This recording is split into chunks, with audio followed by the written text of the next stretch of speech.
서로 인정하고 받아주려면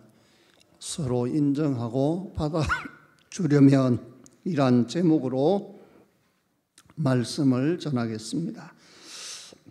오늘 우리가 읽은 7절 말씀에 보면 서로 받으라 하는 말씀이 있습니다. 서로 받으라. 받으라 하는 말은 다른 말로 하면 인정해 주라, 또 용납하라, 너그럽게 대하라, 이런 뜻입니다. 또한 1절 말씀해 보면 믿음이 강한 우리는 이렇게 시작을 합니다. 우리가 신앙생활하면서 가장 중요한 게 믿음이죠. 그죠? 믿음이 있어야 되겠죠. 믿음이 있어도 조금 있는 게 아니고 믿음이 참 좋은 사람이 되고 믿음이 강한 성도가 되어야 합니다. 네, 여러분, 교회 안에는 믿음이 좋은 성도도 있지만 반대로 믿음이 연약한 성도도 있기 마련입니다. 믿음 좋은 성도만 있는 교회는 이 세상에 하나도 없습니다. 그러면 우리가 무엇을 보고 믿음이 좋다, 또 믿음이 강하다, 그렇게 말할 수 있겠습니까? 일반적으로는 얼마나 교회를 열심히 다니느냐, 주일 오전에 뿐만 아니고 주일 오후도 나오고 또 수요일 저녁 기도회도 나오고 새벽 기도회까지 나온다고 하면 참 그분은 믿음이 좋은 성도다, 믿음이 강한 성도다, 그렇게 말할 수도 있겠습니다. 또 기도 생활을 얼마나 힘쓰느냐, 참 기도를 많이 한다 그러면 그 사람 참 믿음이 강한, 믿음이 좋은 성도구나, 우리는 그렇게 생각하고 말합니다. 또한 우리의 시간을 또 물질을 들여서 하나님 앞에 얼마나 헌신하느냐, 밤낮 일주일 내내 교회에서 산다 그러면 그 사람 참 믿음 좋은 사람이다, 믿음이 강한 분이다, 우리는 그렇게 말하기도 합니다. 물론 이런 것들도 우리의 신앙을 평가하는 하나의 기준이 될 수 있겠지만 오늘 성경 말씀을 보면 우리에게 완전히 다른 기준을 제시해 주고 있는 것을 보게 됩니다.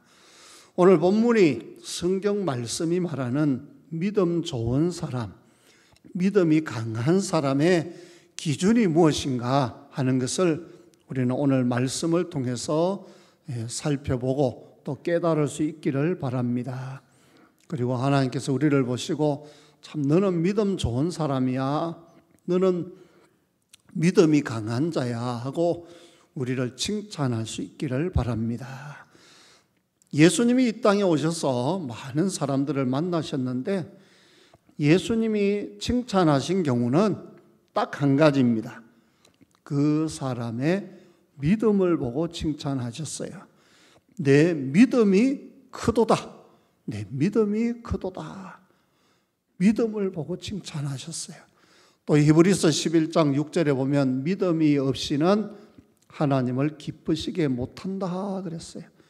믿음이 있어야 하나님을 기쁘시게 한다 그랬어요. 그러면 믿음이 있다는 게 뭔지, 믿음 있는 사람은 어떻게 사는 건지, 어떤 사람이 믿음이 좋은 사람인지, 오늘 말씀을 통해서 함께 우리가 살펴봤으면 합니다. 우리가 신앙생활을 하고 또 가정생활을 하다 보면 갈등이 생기기 마련인데 그 갈등의 원인 중에 하나가 뭐냐 하면 서로를 잘 받아주지 않기 때문에 그렇습니다. 남편이 아내를, 아내가 남편을 잘 받아주면 부부간에 갈등이 생길 이유가 없겠죠. 그런데 남편과 아내의 갈등은 대부분 서로를 잘 이해하고 받아주지 않기 때문에 일어나는 일들입니다. 직장에서도 마찬가지입니다. 직장 생활이 힘들고 갈등이 생기는 것은 서로를 잘 인정하고 받아주지 않기 때문에 서로가 힘든 것입니다. 서로 개성이 다르고 다양성이 있지만 그것을 인정해 주지 않고 나한테 맞추기를 원하고 그렇게 할 때에 서로가 힘들어지는 것입니다. 또 상처를 받게 되는 것입니다. 오늘 본문에서 성경이 말씀하는 하나님의 말씀을 우리가 잘 귀를 기울여서 한번 들었으면 좋겠습니다. 7절 말씀 우리가 다시 한번 같이 읽어보겠습니다. 7절입니다. 시작. 그러므로 그리스도께서 우리를 받아 하나님께 영광을 돌리심과 같이 너희도 서로 받으라. 아멘. 예수님께서 먼저 우리를 받아주셨어요. 하나님의 백성으로, 천국 백성으로 우리를 받아주셨습니다. 여러분, 입양을 하려고 하면 여러분이 만약에 자식이 없어서 여러분의 가정에 아들이나 딸을 시설에 가서 입양을 하려고 하면 여러분은 어떤 아이를 입양하시렵니까? 보고 좀 똘똘하게 생긴 아이, 좀 잘생기고 멋있고 예쁘게 생긴 아이, 귀엽게 생긴 아이, 또 팔다리가 온전하고 장애가 없는 아이, 아마 그런 아이를 입양하고 싶을 거예요. 그죠? 대부분 다 비슷할 것 같습니다. 만약 하나님께서 그런 기준으로 우리를 하나님의 자녀 삼으셨다면 오늘 이 자리에 계신 저와 여러분 중에 과연 몇 명이나 이 자리에 앉아 있을 자격이 있겠습니까? 그런 기준이 아닌 것 같아요. 예수님이 우리를 받아주신 것처럼 우리도 서로 받으라, 서로 용납하고 서로 받아들이고 서로 관용하고 서로 하나가 되라고 주님은 우리에게 말씀하십니다. 우리가 서로 인정해주고 받아주려면 어떻게 해야 되는가? 첫 번째로는 예수님이 나를 있는 그대로 받아주셨다 하는 사실을 기억해야 합니다. 이 사실을 잊지 말아야 합니다. 내가 죄인인데, 내가 지옥 갈 수밖에 없는 자들인데, 나는 구제불능인데, 나는 그렇게 잘난 사람이 아닌데, 허물과 실수와 연약과 잘못에도 불구하고 내 모습 이대로 받아주셨지. 우리는 이 사실을 인정해야 됩니다. 참 감사한 일이죠. 예수님이 나를 그렇게 받아주셨어요. 이 사실을 먼저 우리는 알고 인정해야 합니다. 이게 기본적으로 돼 있지 않으면 마치 정상인, 그것도 아주 잘나고 뛰어난 아이만 내 아이로 입양하려고 하는 그런 부모님 같은 그런 욕심을 부릴 수 있고, 그런 마음을 가질 때에 서로가 갈등을 가질 수 있고 또 관계가 어려워질 수 있습니다. 여러분, 가족 관계는 어떻습니까? 동생이 좀 학교 공부를 못해도 여전히 내 동생이에요. 그죠? 내 아들이, 내 딸이 학교 공부를 잘 못해도 저 밑바닥에서 돌아도 여전히 내 사랑스러운 자녀입니다. 맞지요? 공부 못한다고, 또 뭐 취직 빨리 못한다고 너 같은 것은 내 자식 아니다, 나가라, 그런 부모는 한 사람도 없을 거예요. 그럴수록 더 마음이 안타까워하고 기도해주고 마음이 쓰이고, 그게 부모 마음이고 그게 가족입니다. 심지어는요, 범죄자일지라도 죄를 짓고 도망다니고 쫓겨다니는 그런 가족이라도 가족은 숨겨줘야 돼요. 왜요? 가족이 숨겨주고 감싸주지 않으면 세상에 어디 갈 데가 있겠어요? 심지어는 사회법정에서도요, 범죄자들을 숨겨주는 것도 범인은닉죄라고 해서 죄로 처벌을 합니다. 그런데 예외가 있어요. 누굽니까? 가족입니다. 가족은 죄를 지어도 도망 다니는 가족을 숨겨줘도 그게 죄가 안 돼요. 왜요? 가족이기 때문에 그래요. 오늘 우리 성도들은 예수님 때문에 하나님의 자녀가 되었고 또 우리는 서로 영적인 가족 관계가 되었습니다. 예, 우리는 믿음 안에서 한 가족이 되었어요. 그래서 성경에 보면 사랑은 허다한 죄를 덮느니라 그랬어요. 예, 가족이라면 좀 알면서도 모른 체하고 눈 감아주고, 예, 그게 가족이죠. 사랑이 있기 때문에 그래요. 교회 안에 성도들이 사랑이 없으면 서로 조금이라도 잘못하면 저것도 못해 하고 비판하고, 예, 막 깎아내리고 흉을 볼 수 있지만 사랑이 있으면 절대로 그렇게 못합니다. 예, 알면서도 봤으면서도, 예, 모른 척하고 덮어줄 수 있어요. 사랑이 있기 때문에 그렇습니다. 예수님께서 먼저 우리에게 그런 사랑으로 사랑해 주셨습니다. 하나님이 우리를 그런 사랑으로 품어주셨어요. 그래서 우리가 하나님 자녀가 되었어요. 그것을 잊지 말고 기억하라는 것입니다. 누가복음 15장에 나오는 탕자의 이야기, 우리 모두가 잘 알고 있습니다. 예, 아들이 아버지에게 받을 유산을 미리 땡겨 받아가지고 먼 나라에 가서 허랑방탕하고 다 쓰고 거지가 되었어요. 이 소식을 아버지가 듣고 언제나 돌아오려나 하고 매일매일 동네 밖에 나가서 기다리고 있었어요. 어느 날 이 아들이 집으로 돌아옵니다. 감히 아버지를 쳐다보지도 못하고 그냥 땅만 쳐다보면서 집으로 터덜터덜 걸어오고 있는데 아버지가 달려가서 그 아들을 끌어안고 반겨 맞이하고 너는 내 아들이다. 그래도 너는 내 아들이다 하고 집에 참 잘 왔다고 하면서 아들을 반겨 맞고 또 그 아들로 인하여 소를 잡고 잔치를 했다는 이야기가 있습니다. 아버지는 아들에게 엄격한 해결을 먼저 요구하지도 않았습니다. 너 잘못했지, 나한테 싹싹 빌면 용서해 줄게, 그렇게 말하지도 않았습니다. 아들이 돌아왔다는 그 자체로 모든 것이 용서가 되었습니다. 또 그런 아버지의 넓은 품에 안겨서 아들은 아버지의 용서와 사랑을 경험하게 되고 아버지에게 미안한 마음을 가지게 되고 죄송한 마음을 가지게 되었을 때에 더 이상 그 아들은 불효자식이 아니라 정말 효도하는 그런 아들이 되었을 것입니다. 사실 저와 여러분의 회개도 마찬가지입니다. 하나님께서 우리를 내 모습 이대로 먼저 받아주셨습니다. 로마서 5장 8절에 보면 우리가 아직 죄인 되었을 때에 그리스도께서 십자가에 죽어주심으로 하나님께서 우리에 대한 자기의 사랑을 확정하셨느니라, 확실히 증거하고 보여주셨느니라 그랬습니다. 하나님이 먼저 우리를 받아주셨습니다. 하나님이 먼저 우리를 용서해 주셨습니다. 하나님이 먼저 우리를 인정해 주셨습니다.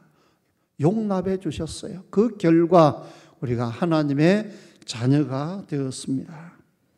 우리가 다른 사람을 향해서도요, 저 사람은 나에게 좀 껄끄러운 관계야, 참 저 사람은 좀 까다로운 사람이야, 또 나한테 하는 게 좀 괘씸하게 보인 적이 있었어, 또 나하고 성격이 달라도 너무 달라, 그런 사람까지라도 예수님을 진짜로 믿는 성도라면 예수님 안에서 믿음의 한 가족으로 다 받아주고 안아주고 포용할 수 있어야 된다, 그 말이에요. 좀 별나도, 좀 성격이 별난 사람도 있지요. 왜 없겠어요? 그런 사람도 예수 믿는 성도라면 그래도 저 사람도 믿음의 한 가족이야. 우리는 그렇게 받아들일 수 있어야 돼요. 우리 구역 식구 중에도 마찬가지. 오늘 오후에 구역별 소풍을 가는데 혹시라도 우리 구역장님, 권찰님 마음에 저분은 와도 괜히 시끄럽게 하고 분란만 일으키는데 차라리 연락 안 하는 게 좋겠다. 그런 마음이 들지라도, 그래도 본인이 뭐 안 온다고 하면 할 수 없지만 그래도 전화는 해보세요. 오늘 우리 소풍 가는데 같이 안 갈래요? 같이 갑시다. 먼저 내가 손을 내밀었는데 상대방이 안 잡는 거는 그건 내 잘못이 아니죠. 하나님 앞에서도 내 흉이 아니에요. 그거는 내가 할 수 있는 최선을 다하고 하나님 앞에 부끄럽지 않은 그런 성도가 되기를 바랍니다. 하나님이 나를 있는 모습 그대로 받아주셨다 하는 그 사실을 우리는 잊지 말아야 합니다. 예수님께서 이렇게 말씀하셨어요. 내가 너희를 사랑한 것 같이 너희도 서로 사랑하라 그랬습니다. 참 쉽지 않은 말씀이에요. 그죠? 맘 맞는 사람끼리, 뜻 맞는 사람끼리, 내 맘에 쏙 드는 사람, 그런 사람을 사랑하려고 하면 누구나 할 수 있어요. 그런데 그렇지 않은 사람까지도 다 품는다는 거 쉬운 일은 아니에요. 근데 예수님이 우리에게 말씀하시기를 내가 너희를 사랑한 것 같이 너희도 서로 사랑하라 그렇게 말씀하셨어요. 여러분, 예수님이 우리에게 그렇게 부탁하셨어요. 아니, 명령하셨어요. 나를 위해 십자가에서 자신의 생명까지 버리면서 우리를 사랑하신 예수님의 부탁에, 예수님의 말씀에 좀 사랑하면 안 되겠니? 좀 품어주면 안 되겠니? 근데 우리의 반응은 어떻습니까? 솔직히 주님, 다른 사람은 몰라도요, 저 사람은 좀 힘들어요. 저 사람하고는 내가 가까이 하고 품어주기 싫어요. 솔직히 그런 마음이 있지요. 그죠? 근데 주님은 또 우리에게 마음에 감동시키면서 말씀하십니다. 그래도 네가 품어라. 그래도 네가 사랑해라. 그게 하나님 사랑 아니겠니? 하고 우리에게 말씀하십니다. 오늘 말씀을 통해 두 번째로 우리가 생각할 것은 우리도 예수님처럼 다른 사람들의 연약한 부분을 담당해 주어야 합니다. 1절 말씀을 우리 같이 읽어보겠습니다. 1절 시작.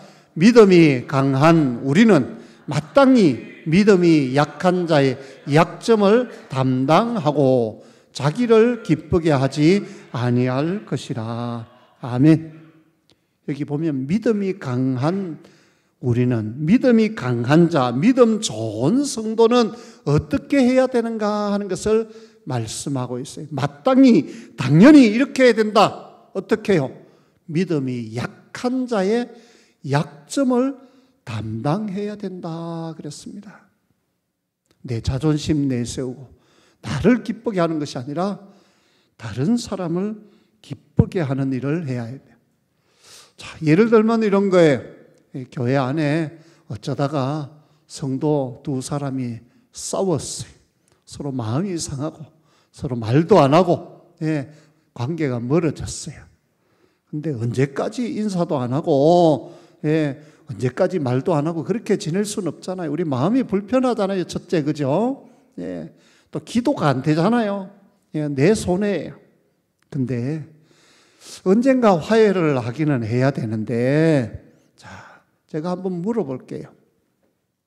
어떤 사람이 먼저 손을 내밀어 화해를 해야 될까요?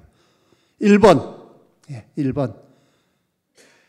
더 많이 잘못한 사람. 2번. 쉽게 딱 두 가지만 내드릴게요. 2번.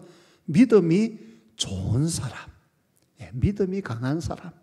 어떤 사람이 먼저 손을 내밀어서 화해를 해야 될까요? 1번이에요? 교회 밖에서는 1번이에요. 근데 교회 안에서는, 믿음 안에서는 2번이 정답입니다. 믿음 좋은 사람이, 믿음이 강한 자가 먼저 손을 내밀어야 돼요. 왜요? 믿음이 약한 자는 그렇게 할 수 있는 용기가 없어요. 그럼 믿음이 안 돼요. 근데 믿음 좋은 성도, 믿음이 강한 성도는 사실 생각해보면 나보다 저 사람이 훨씬 많이 잘못했는데 사실 사과를 하면 저 사람이 나한테 먼저 사과를 해야 되는데 그래도 내가 믿음이 좋으니까, 그래도 내가 믿음이 강하니까 내가 먼저 손을 내밀어야지, 내가 먼저 찾아가야지. 그게 성경이 말하는 원리입니다. 자, 제가 오늘 서론에서 그런 말씀드렸죠. 일반적으로 믿음 좋은 사람은 교회 열심히 잘 다니고 기도 열심히 하고 교회에 시간과 물질을 들여 헌신을 하는 그런 사람을 믿음 좋은 사람이라고 우리는 그렇게 말하는데, 오늘 우리가 읽은 말씀에서는 믿음이 강한 자, 믿음이 좋은 자는 어떤 사람이라고요? 약한 자의 약점을 담당하는 사람입니다. 믿음 약한 자를 품어주고 받아줄 줄 아는 사람입니다. 내가 먼저 다가갈 줄 아는 사람입니다. 내가 먼저 손 내밀 수 있는 사람입니다. 그 사람이 진짜 믿음 좋은 사람입니다. 여러분 혹시 좀 관계가 어그러지고 좀 관계가 불편한 분 있어요? 내가 먼저 손을 내밀 수 있기를 바랍니다. 내가 잘못한 것이 정말 조금밖에 없다, 저 사람이 진짜로 잘못한 게 더 많다, 그런 마음이 들어도 내가 믿음 좋다고, 내가 그래도 저 사람보다 내가 믿음이 더 강하다, 그런 생각이 들면 내가 먼저 다가가고 손을 내밀어야 합니다. 그것이 성경이 우리에게 가르쳐주는 진리입니다. 예수님께서는 어떻게 하셨죠? 우리의 죄와 허물에 대해서 네가 잘못했으니까, 네가 죄를 지었으니까 네가 담당해, 네가 죽어, 네가 지옥 가, 그렇게 말씀하지 않았어요. 그죠? 예수님은 하나님이시고 하나님의 아들이세요. 죄가 없으신 분이에요. 죄와는 상관없는 분이에요. 그런 그분이 우리의 죄를 대신하여 십자가에서 죽어주셨어요. 우리가 져야 할 죄짐을 대신 담당해 주셨습니다. 내가 받아야 할 고통과 저주를 십자가 위에서 대신 담당해 주셨습니다. 성경에 보면 이런 말씀도 있어요. 의인을 위해서 대신 죽을 줄 사람이 혹시 있을지 모르지만, 그러나 죄인을 위해서 죽어줄 사람이 어디 있겠느냐. 그런데 예수님이 그렇게 하셨다고 우리에게 말씀합니다. 예수님이 우리의 모든 죄짐을 대신 지심으로 말미암아 우리의 죄가 용서받고 하나님의 자녀가 되었습니다. 그러므로 우리가 다른 사람들의 약점을 담당해 준다는 것은 좀 더 적극적인 의미로 말한다면 그들의 아픔과 상처를 치료해 주는 것이고, 그들이 져야 할 짐을 대신 져주는 것까지 포함되는 말입니다. 아니, 자기 짐은 자기가 지지 왜 내가 대신 져줘야 돼? 세상 사람들은 그렇게 얘기합니다. 그러나 그리스도인은 그렇게 말하면 안 됩니다. 예수님께서 말씀하시기를 겉옷을 필요로 하는 자에게 속옷까지도 벗어주고, 오리를 좀 같이 동행하자 그렇게 요청하면 심리까지도 같이 가지고, 그것이 예수 믿는 성도의 삶이라는 거예요. 그리스도의 사랑을 실천하는 성도가 되어야 합니다. 인간은 불완전한 존재이기 때문에 연약함을 절대로 피해갈 수 없는 존재입니다. 누구나 다 약점이 있고요. 누구나 다 실수할 수 있어요. 나도 그럴 수 있고 상대방도 그럴 수 있어요. 그러므로 우리는 서로 비판하고 정죄하기보다는 약한 자들을 보면 붙들어주고 지켜주는 그런 성도가 되어야 합니다. 그런 교회가 좋은 교회예요. 완벽한 사람이 어디 있어요? 목사도 마찬가지고 장로 권사도 마찬가지예요. 교회를 오래 다녔다고 완벽한 거 아니에요. 누구나 다 실수할 수 있고 잘못할 수도 있고 또 약점이 있습니다. 여러분, 비판은 우리에게 백해무익한 것입니다. 아무 유익이 없어요. 듣는 사람도 기분 나쁘고요. 말하는 입도 더러워지는 거예요. 우리가 다른 사람을 바라볼 때에 비판적인 안목보다는 상처를 감싸주고 싸매어주는 그런 안목을 가지고 바라보아야 합니다. 나라도 대신 저 짐을 좀 져줘야 되겠다. 그런 자세가 필요합니다. 우리 교회 성도 중에 한 분이 빚을 많이 지고 또 경제적인 어려움을 겪을 때에 우리 다른 집사님이 저한테 그런 얘기를 하더라고요. 목사님, 그분이 도대체 얼마나 빚을 졌어요? 제가 좀 대신 갚아주면 안 되겠습니까? 농담이 아니고 진심인 것 같았어요. 근데 제가 그런 얘기를 했어요. 집사님, 그 말씀은 참 감사한데 고마운데 사실 현실적으로 빚이 엄청 많습니다. 집사님이 갚아줄 정도는 안 됩니다. 물론 그 빚을 갚아주지는 않았지만 그 마음이 참 귀하다고 생각해요. 그죠? 내가 갚아줄 수만 있다면 대신 갚아주었으면 하는 그런 마음, 그것이 주님의 사랑 아니겠습니까? 2절 말씀을 한번 봅시다. 2절, 우리 각 사람이 이웃을 기쁘게 하되 선을 이루고 덕을 세우도록 할지니라.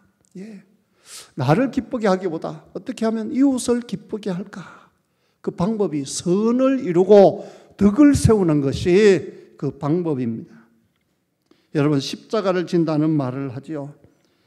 다른 사람을 위해 내가 죽는다는 뜻이 희생을 한다는 말입니다. 예수님은 우리를 위해 대신 십자가를 지셨어요. 대신 죽어주셨어요. 대신 희생을 하셨어요.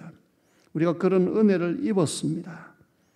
그렇다면 우리도 그런 사랑을 받은 자로서 다른 사람을, 다른 성도를 섬기고 사랑하는 일에 그런 모습이 우리에게 있어야 합니다. 로마서 6장 11절에 보면 사도 바울은 이렇게 말합니다. 이와 같이 너희도 너희 자신을 죄에 대하여는 죽은 자요 그리스도 예수 안에서 하나님께 대하여는 살아있는 자로 여길지어다 그랬습니다. 죄에 대해서는 꿈쩍도 안 하고 반응을 일으키지 말아야 돼요. 죄에 대해서는 죽은 자지만 반대로 하나님께 대하여는 살아있는 자가 되어야 합니다. 하나님께서 우리의 마음에 감동을 주시고 하나님 말씀하시면 즉각적으로 반응하고 순종하는 성도 되기를 바랍니다. 또한 나는 죽고 내 안에 예수님이 사시는 삶을 살아야 합니다. 그러면 어떤 행동이 나오죠? 내 자존심도 다 죽고요. 그리고 예수님이라면 어떻게 할까? 이런 상황에서 예수님이라면 뭐라고 말하고 예수님이라면 어떻게 행동할까? 그런 모습이 바로 성도의 모습입니다. 나의 유익이 아니라 이웃의 유익을 위해, 이웃을 기쁨을 위해 살아갈 때에 우리 가정이 천국이 되고 또 우리 교회가 천국이 될 줄로 믿습니다. 여러분, 우리 교회가 바라기로는 어떤 사람이라도 다 품을 수 있는 그런 교회가 되기를 바랍니다. 여러분, 병원도요, 좀 실력 있고 좋은 병원은 어떤 병원이 그런 병원이에요? 어떤 중병이라도, 어떤 어려운 희귀병이라도 그 병원에 오면 다 받아주고 치료해주고 낫게 되는 병원이 좋은 병원이에요. 그죠? 근데 어떤 병원은 가면 여기는 우리가 이런 병원 못 다룹니다. 다른 큰 병원 가보세요. 그런 병원들 있죠. 그죠? 전문 병원이라고 하면서도 환자들이 오면 어려워하고 힘들어하고 쉬운 병만 고치는 그런 병원, 실력 있는 병원이라 할 수 없어요. 그죠? 그래서 오늘날 종합병원 하면 머리끝부터 발끝까지 어느 부위를 다치고 어떤 부위가 아프든지 다 치료하고 고칠 수 있는 병원을 일명 종합병원이라고 해요. 그죠? 교회는 종합병원과 같은 곳입니다. 어떤 사람이라도 처음에는 그런 모습으로 와요. 근데 교회 와서 신앙생활하고 말씀 듣고 함께 하다 보면 점점 치료가 되고 더 좋은 사람으로 바뀌는 곳이 교회인 줄 믿습니다. 우리 교회가 종합병원 같은 그런 교회가 되려면 물론 하나님의 능력은, 하나님의 실력은 어느 교회나 동일합니다. 하나님은 누구라도 새롭게 할 수 있어요. 누구든지 그리스도 안에 있으면 새로운 피조물이라, 이전 것은 지나갔으니 보라 새 것이 되었도다. 그런 역사가 하나님의 교회마다 일어납니다. 그런데 문제는 교회적인 분위기가 중요해요. 누구라도 오면 인정하고 받아주고 환영하는 교회가 있는 반면에 어떤 교회는 내가 못 올 때를 왔구나. 여기는 나 같은 사람은 환영하고 받아주지 않는구나. 그런 인상을 받으면 그 다음부터는 그 교회의 발걸음을 뚝 끊는 거예요. 그죠? 내가 못 올 때를 왔구나. 그런 마음이 들지 않도록 우리 교회에 오는 새 가족들은 누구라도 환영하고 받아주고 우리가 함께 할 수 있는 그런 교회 되기를 바랍니다. 예전에 오래전에 우리 교회도 남편들 전도하기 위해서 우리 성도들이, 부인 집사님들이 노래방까지도 같이 갔다는 얘기도 들었어요. 또 결국 또 그 남편 집사님 우리 교회에 나와서 또 집사님까지 됐고요. 또 제가 앞서 있던 교회에서는 새 가족이 그 구역에 배정이 됐는데 야구를 너무 좋아하는 거예요. 사실 새 가족하고 기존 성도들하고는 관심사가 좀 많이 달라요. 그죠? 얘기하고 하면 화제가 좀 많이 달라요. 대화의 주제가 달라요. 그래도 좀 새 가족을 이해하고 새 가족과 함께 하기 위해서 그 구역에서 어떤 작전을 폈느냐 하면 야구장에 가기로 했어요. 평생 야구장에 한 번도 가보지 않은 그런 집사님들이 그 새 가족 때문에 야구장에 갔어요. 그리고 심지어 저도 그 교구 담당이라서, 교구 목사라서 초청을 받았어요. 목사님도 같이 갑시다. 그래가지고 저도 대구 있으면서는, 서울 있을 때는 잠실 야구장 여러 차례 갔지만 대구 가서는 한 번도 야구장 간 적이 없는데 그 구역 때문에 야구장 한번 갔어요. 가가지고 통닭도 사가고 먹을 것도 사가지고 가서 맛있게 먹고 재밌게 구경하고 그렇게 왔어요. 야구가 좋아서 같이 간 게 아니죠. 그죠? 새 가족의 눈높이로 내려가서 새 가족과 함께하고 함께 즐기고 함께 기뻐하고 그렇게 해서 그 마음을 얻기 위해서, 더 가까워지기 위해서 그렇게 했던 것입니다. 제가 볼 때는 참 잘했어요. 항상 자주 꼭 그래야 되는 건 아니지만 때로는 그럴 필요도 있어요.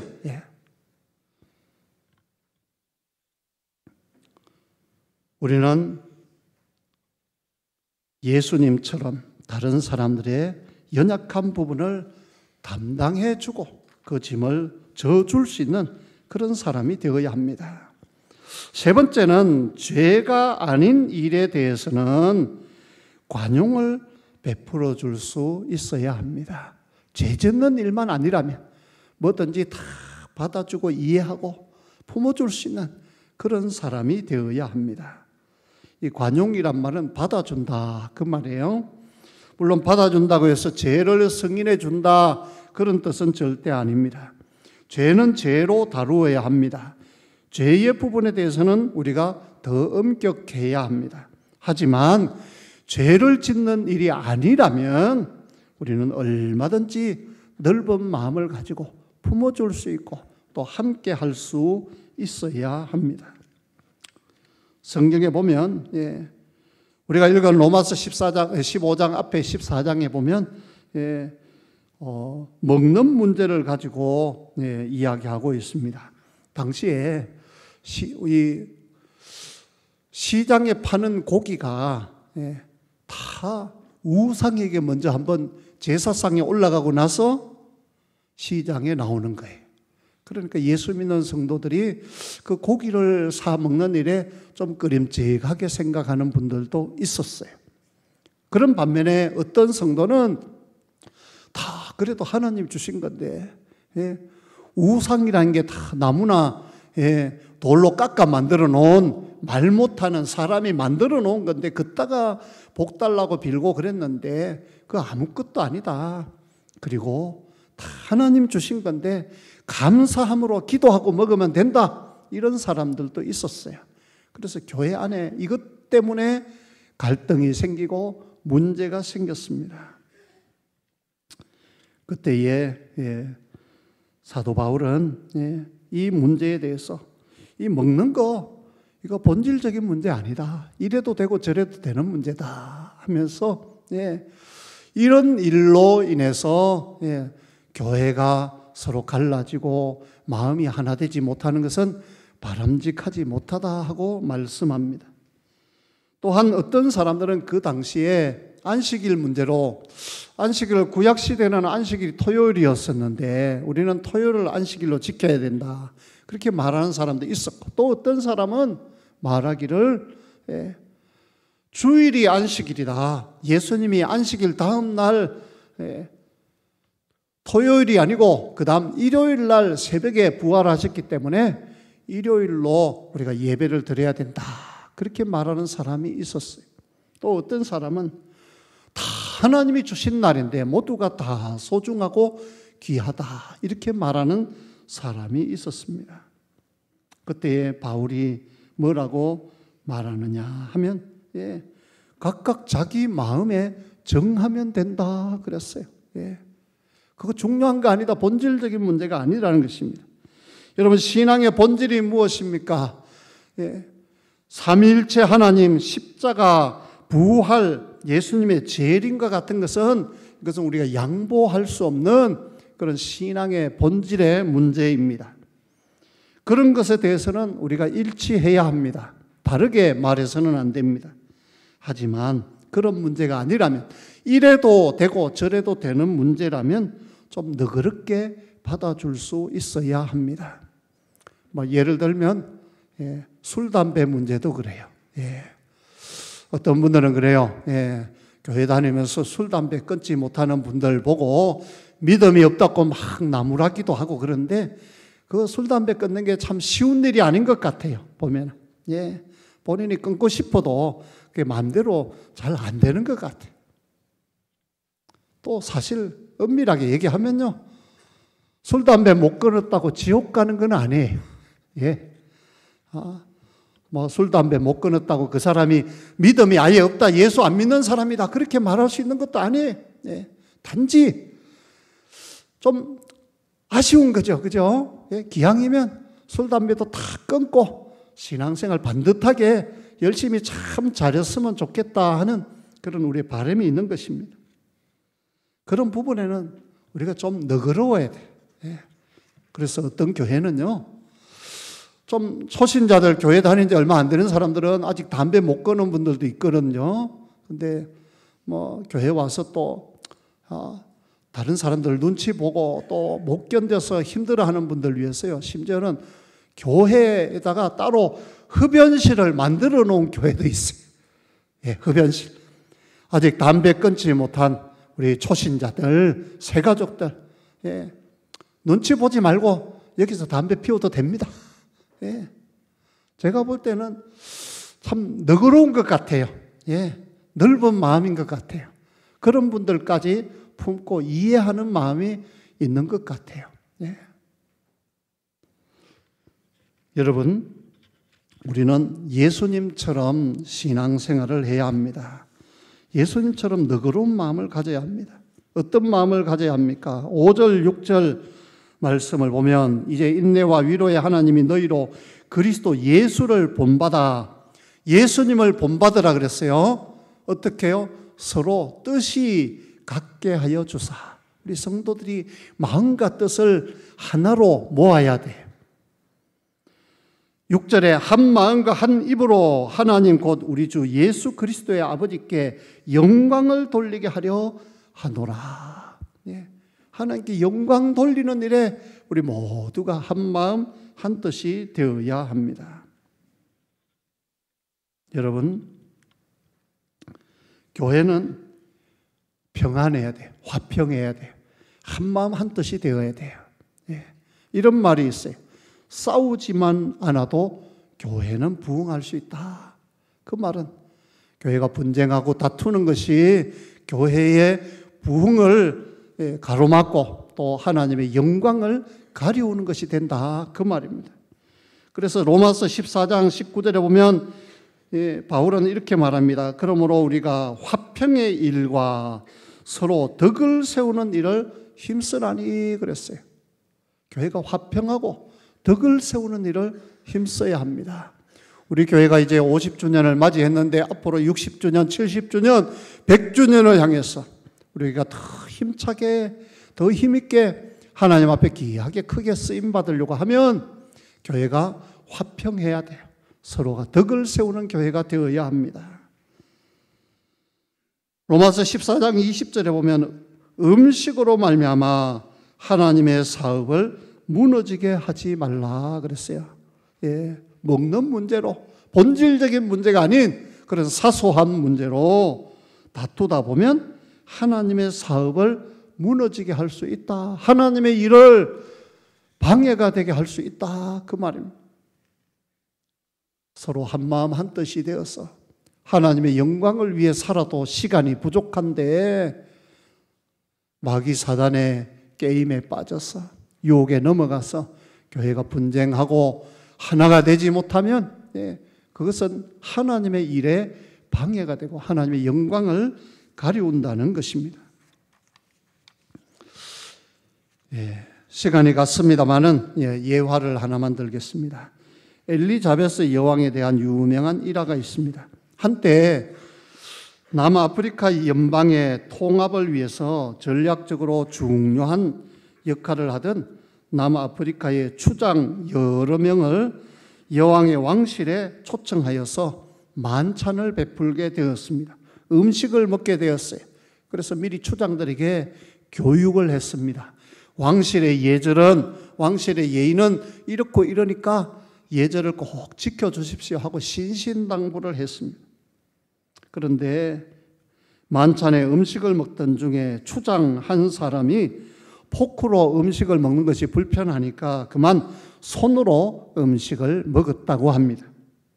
함께 있던 영국의 강요들이 눈살을 찌푸리자 여왕이 빙그레 웃더니 자기도 포크를 내려놓고 손으로 먹기 시작했습니다.